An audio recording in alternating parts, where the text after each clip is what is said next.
You're listening to an archived Cabral Concept podcast. After listening to this show, check out the most up-to-date podcasts available at stephencabral.com/podcasts or search directly on iTunes.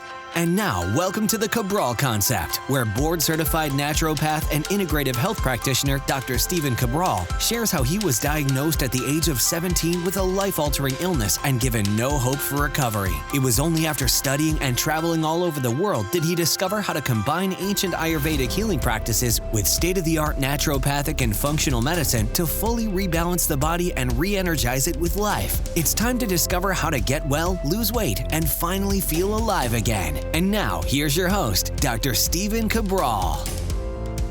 Today, we are back with our second host call of the weekend.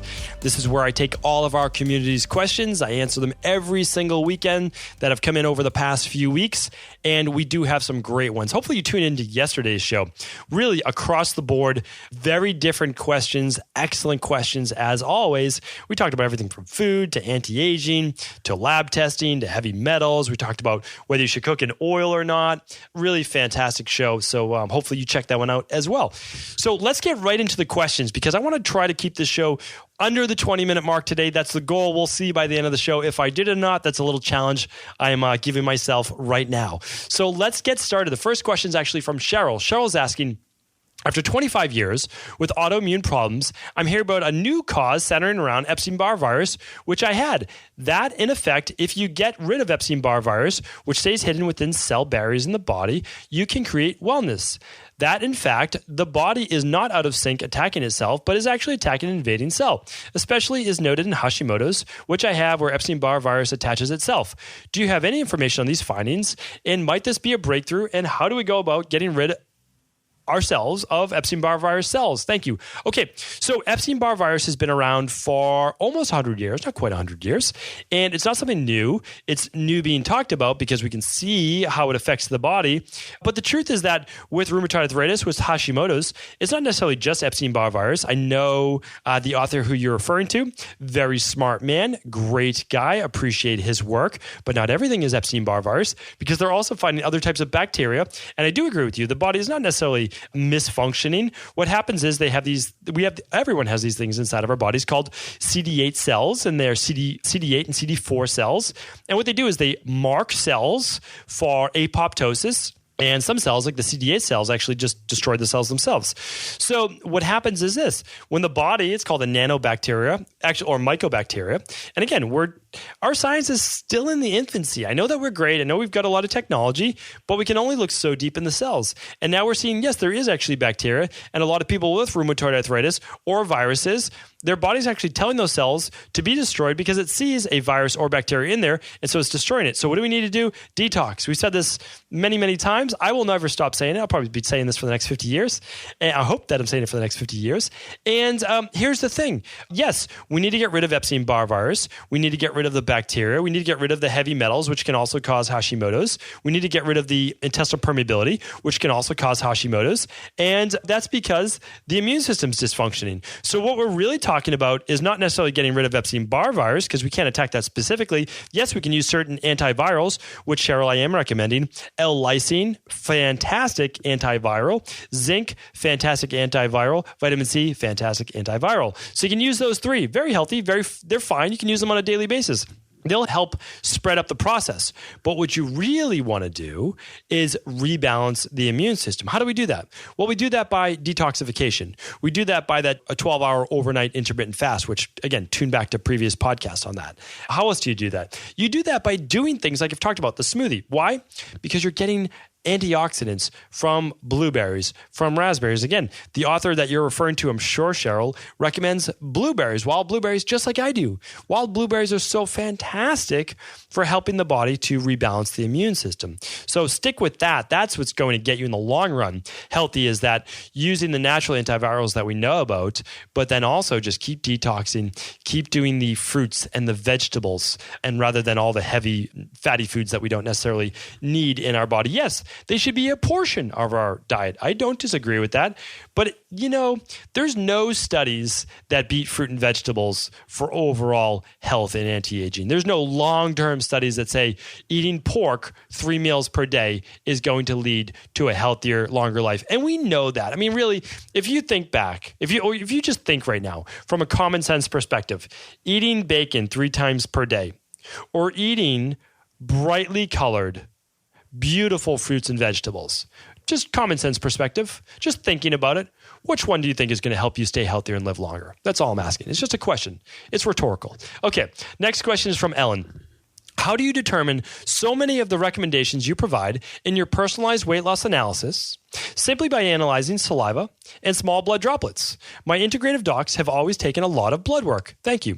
Okay, Ellen, you sound skeptical. That's okay. We like skeptical people. I work with a lot of skeptical people. Remember, I work with athletes, CEOs, millionaires, billionaires, and they have the best of the best MDs. And I totally get that. No problem at all. And it's always good to be skeptical. I'm probably the greatest skeptic myself.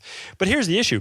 The lab analysis that you do for the weight loss, like if you just go to stephencabral.com/store, and again, it's just what we have, and you go to the weight loss one, if you look at the sample lab, you get cortisol. You get 4 times a day. You get DHEA. You get estrogen. You get progesterone. You get your estrogen-progesterone ratio. You get testosterone, if I didn't already mention that. You get hemoglobin A1C. You're going to get T3, T4, TPO, TSH, vitamin D. It is an enormous test.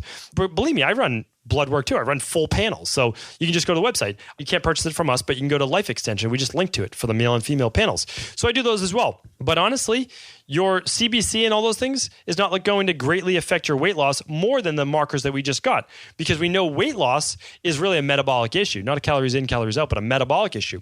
So now I'm looking at your adrenals, how your adrenals affect your thyroid, what your vitamin D levels are at. So it's not just a small amount. You're also doing 13 drops, like circles. It's a good amount of blood that you're putting on there. And it's absolutely a fantastic lab. I can't recommend it enough. So the difference is too, some blood needs to be taken from a vein. Some can be capillary blood, which is why you can't test cholesterol by taking a droplet from your finger. They've already tried that. It doesn't work, right? Those companies are gone. It doesn't work. At least for right now.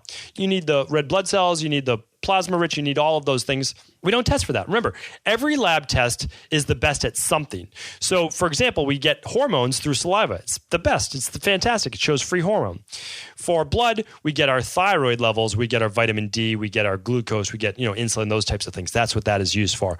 So hopefully that makes a lot more sense. And again, if you're working with a functional medicine doctor, well, sky's the limit. You can run as many labs as you would like. Of course, not a lot of them are covered by insurance, and we do as well. I mean, sometimes we'll run 5 or 6 labs, but it's up to the person.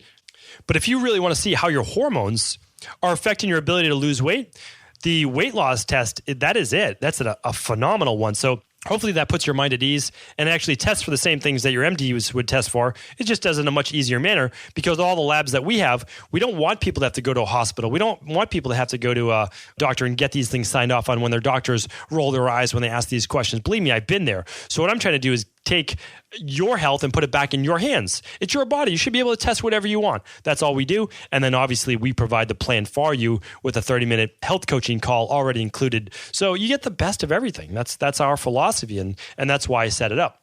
Okay, Anonymous is up next. Hi, Stephen. I have dealt with interstitial cystitis for a year now, and it's terrible. Since I was diagnosed, I've been eating very clean, no wheat, no dairy, no soy, and no refined sugar. And I've been trying to incorporate more fruits and veggies in my diet. I definitely improved, but I still have much more work to go. Any advice on how to get rid of it for good and stay healthy? Thank you so much.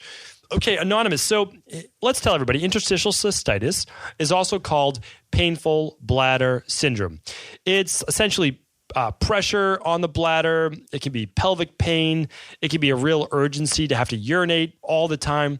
Let me tell you how I've helped people in my wellness center. And I will tell you that I've only worked with women with this particular issue. I don't know if you're a woman or a man, but I've only seen it happen in women. Sometimes it is right away after giving childbirth. Sometimes it's years later. Sometimes it's a prolapse, a uterine prolapse, other things within or the female anatomy in general. And other things though, so you can do pelvic floor strengthening. That helps some women, no doubt about it. But what I've seen is this. I've seen there be specific bacterial overgrowth, almost as if you have a urinary tract infection, but it's at a very low level. easy thing to do for this is follow the UTI protocol. Just do it for 5 days. That's it. So do our UTI protocol for 5 days. If it goes away, well, you know it was a bacterial-based infection, possibly a fungal-based infection. Okay, check to see that there's no yeast overgrowth. If you get yeast infections and you have interstitial cystitis, most likely we're looking at some type of systemic-based fungal overgrowth. You can do the Candida protocol. If you don't want to do the Candida protocol, you're just more of a medication type person, you can ask your doctor for a nystatin. You can try to do that as well. Okay, other things that I've seen. People are stressed. When you are stressed, you can get painful bladder syndrome. You can get interstitial cystitis. You can get this urgency to urinate. So we need to calm the sympathetic nervous system. One of the best ways to do that is with magnesium. Most people need somewhere between 400 and 1,000 milligrams per day of magnesium. You can spread it throughout the day. You can do it predominantly at night. You can use your favorite form. Just tune back into my top 10 supplements episode. You'll see all the different forms that you can use. So hopefully that helps, and it's absolutely a place to get started. Keep using mindfulness. Relax the body. If that's what it is, if it's a stress-based issue, those stress-based modulating activities will certainly help. So Natalie is up next. Natalie is asking, hi, Dr. Cabral, I'm curious, what are your thoughts on oral allergy syndrome? Is there a way to combat it, lessen the symptoms, reverse it? Thank you, Natalie. Okay, again, like oral allergy syndrome, we come up with all these fun names for these diseases, and I have that in air quotes right now as I'm talking with you. So before it was just called like a pollen food syndrome or a pollen-based issue. You would eat fruits and you would eat vegetables, and they would actually cause a reaction right in the mouth. It could be cysts, it could be hot red spots, it could be little flare-ups, almost like a little canker sore right on the tongue. And most of these things happened because you were eating fruits and vegetables and often nuts. And they were things like, for example, let's say you have a grass pollen-based allergen and it kicks up, especially during the springtime. Celery, melons, peaches, tomatoes, oranges, all of those can be exacerbating to someone with a grass pollen. And let's say you have a birch pollen issue. Then the pollen from plums, pears, peaches, hazelnuts, kiwis, cherries, celery, carrots, almonds, and apples can also exacerbate that as well. And let's see if you're a hay fever-based person, more like, let's say, the fall and you have ragweed issues. Cucumbers, melons, sunflower seeds, zucchini, and bananas can exacerbate that as well. So, of course, you can pause this and rewind it. And if you have a birch or a grass or a ragweed-based pollen issue, you can think about eliminating some of those foods that I just talked about temporarily. So here's the issue is you want to just decrease those mast cells, decrease the things that the cytokine load in your body, the things that create the histamines. So if we can decrease histamine load, or you can take something like DAO, which is diamine oxidase, that will help decrease the histamines from food in your body. You can take that as a nutritional supplement. We don't sell it, but it's something that you can get. It's a specialty supplement, but you can find it. It's called diamine oxidase. It is the enzyme that helps deteriorate or break down histamines in the body, which we all need, but usually we make it naturally inside of our gut. So let me give you a couple other answers. One is this. So again, fix your gut, rebalance your gut. That will help with the histamine-based issues. But you can also just take all your fruits and vegetables and you can place them in a big bowl of water with a couple tablespoons of apple cider vinegar. And you can allow them to soak in there. And that will help take off the pollen, take off any pesticides that haven't already sunk into the skin. That helps a lot of people. Just dry it afterwards. You can give them another rinse if you want, and then dry them off. And that may help in and of itself. Okay, another thing is this, is that a lot of people confuse, and a lot of doctors confuse oral allergy syndrome actually with an inability of the pH in the mouth to buffer acid-based fruits. So if you have an issue with things like pineapple, or lemon or citrus fruits, or sometimes green apples or kiwi, there's a really good chance that you have an issue right now with your potassium levels, your sodium levels, your body's ability to buffer acids in general. Okay? So what that means is, and again, you can test this on a hair tissue mineral analysis. What that means is that your body it doesn't have as many reserves. It doesn't have as much of an ability to buffer higher amounts of acidity. Acidity can come from stress, certain medications, over-exercise. Now, there's some genetics that play into it. The Vata body type, the ectomorph, produces more acids within their body because of, again, their metabolism, their body's turnover. They're more prone to anxiety, those types of things as well. So hopefully that helped. A bunch bunch of different little answers within that answer itself. All right, Lindsay is up next. Hi, it's the time of the year where I get hay fever. Please help. Can you help me with a natural remedy for this so I don't have to take any histamines every day? Many thanks.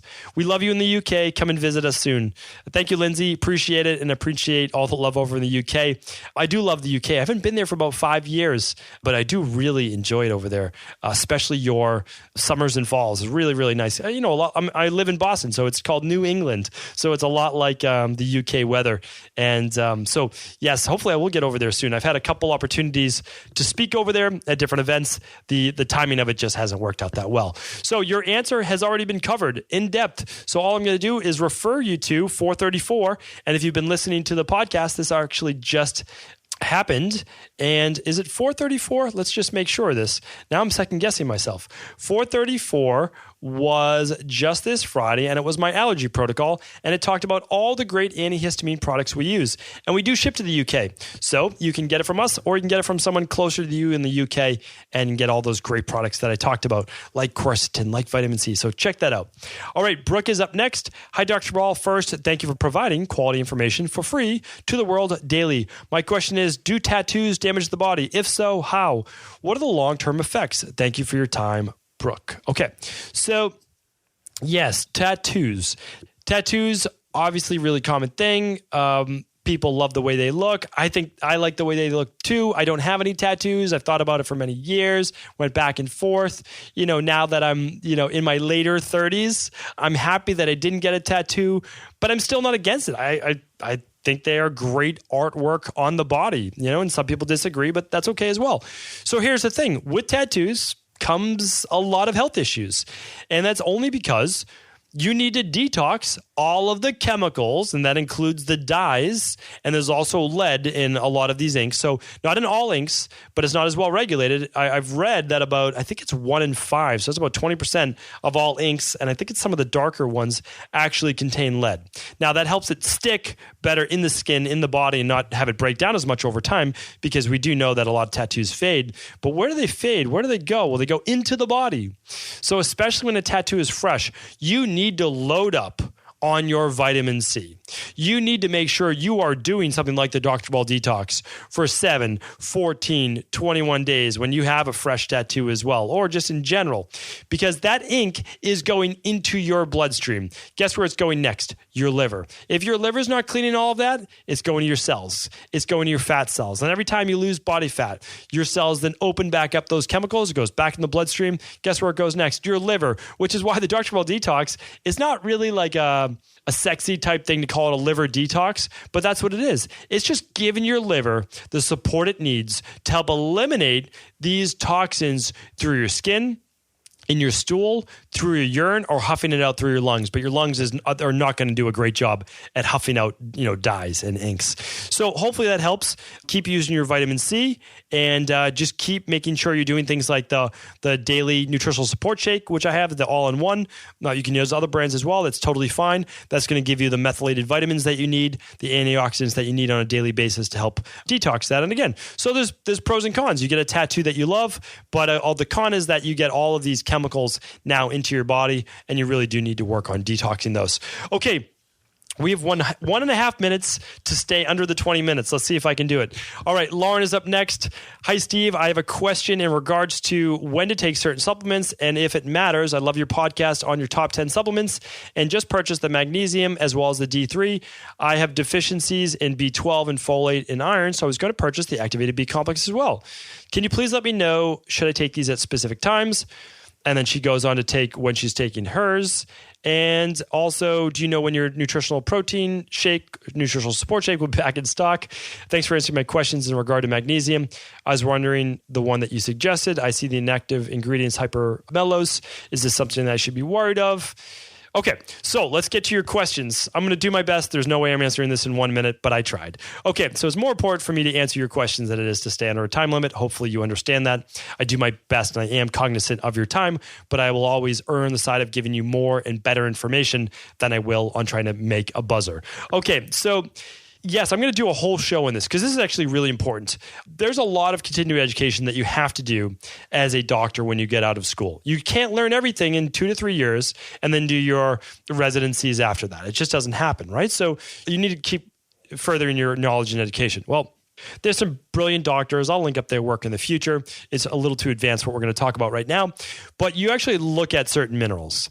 And you can see that there's minerals that are more catabolic and there's minerals that are more anabolic. For example, zinc. It's an anabolic mineral. When would you take that? You'd want to take it at night when your body's doing the majority of its tissue repair. What's zinc good for? Immunity, tissue repair, all of these great things, of course. That makes sense. Let's do it at night when the body's repairing. Vitamin B, what's it great for? Anti-stress, right?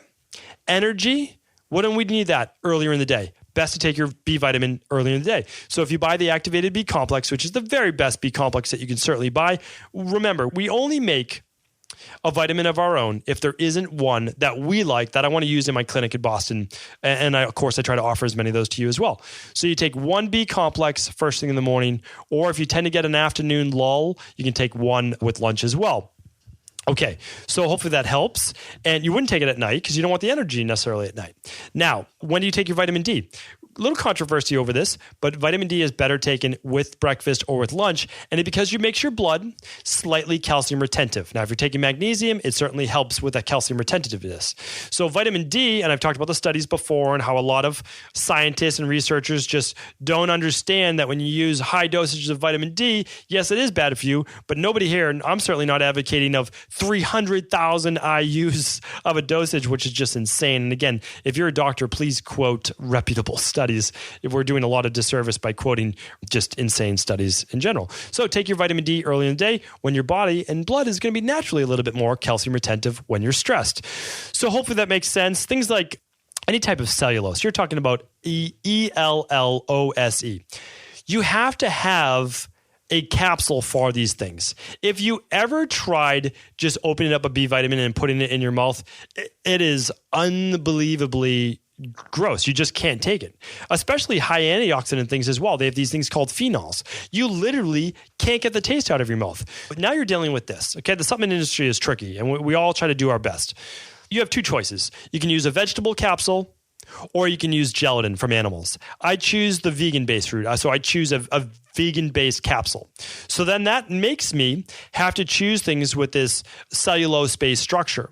And I like that better. I think it's less harmful. I think that having gelatin, especially from an animal that was fed corn and soy and antibiotics, is not something that I want to put in people's bodies. So just keep in mind that as perfect as we try to be, we can't be perfect. We're living in an imperfect world. We simply do our best, and I'm personally not worried about that. So hopefully that makes sense for you. And of course, we're always improving. If we can make an even better vessel, like to get that into your body, we're going to do that in the future as well. And that's one of the nice things. And you asked about the daily nutritional support shake. There's no capsules. Like that's the amazing thing about it. You get 100% of the RDA plus more, plus your B vitamins, your magnesium, all your electrolytes for energy. You get 15 grams of hyperallergenic protein. There's a reason why I get so excited about this product is because I use it for myself. I use a quarter of the serving for my kids. They're going to get to use more and more as they get older and older. They're just young. They're under 5 years old right now. So that's the thing. It has everything you need and there's no capsules needed. So it's even cleaner. What else can I say about it? Yes, it's back in the beginning of May. We're hoping for the first week of May. Most likely it'll be shipping the second week of May. And that's the best we could do. We sold out way faster than we thought. It's very difficult for a small business. We're not a big corporation to gauge how much you think you're going to sell. And there's lead times of 10 to 12 weeks. What's a lead time? It means that I have to think 3 months from now how much of this product we're going to use and sell. And that's really a challenging thing. And the product costs, you would like literally lose your breath if you heard how much our product costs. Ours is not a cheap product. Why? Because a lot of people do this as a business to make money. Yes, I have to make money because I need to fund this actual product itself, but I'm using this. This is what I want for myself. This is what I want in my practice, and it's the best quality product possible. Like literally, that's it. I talk about other great products, and there are other great products, and those cost a lot of money as well. So here's the thing. We're going to do better. We're going to do our best to to try to figure out our needs of people, and that's the best we can do. So again, I'm upset myself because I don't have my own product. I literally don't. I don't keep a little, warehouse of it for me, which, maybe I need to do in the future. But I'm the same. I want everybody to be in this together, and we really are all in this together, trying to do the best that we can. So for now, you'll see that I'm recommending a pea and rice-based protein powder along with our activated multivitamin, which is what I'm doing and which I'm recommending for a lot of other people through the month of April until we get into that first week of May. So not too bad, everybody. We just went over by the 5 minutes of what I was trying to achieve. Hope you enjoyed this weekend's house calls. A lot of great questions. And I just hope you've been enjoying your weekend in general. We've been getting a lot better weather here in the Northeast. I'm looking forward to the spring and summer. Hopefully you are as well. So come back tomorrow. We've got a great Motivation and Mindset Monday. I look forward to speaking with you then. Take care. Ever wonder what the best sauna, blue blockers, sleep trackers, wake lights, salt lamps, or other health gadgets are? Or what about the top non-toxic mattresses, sheets, soaps, bath products, toothpaste, and cookware? Or would you like to know the cleanest choices for hemp parts, meal delivery services, supplements, and much more? I personally curated, researched, and now created a resource page of all of my top picks that continues to grow each week. These are the exact products I use in my own life, with my family, in my private practice, and they're the ones I trust. To find out all of my up-to-date recommendations and all the details, simply head on over to stephencabral.com/resources.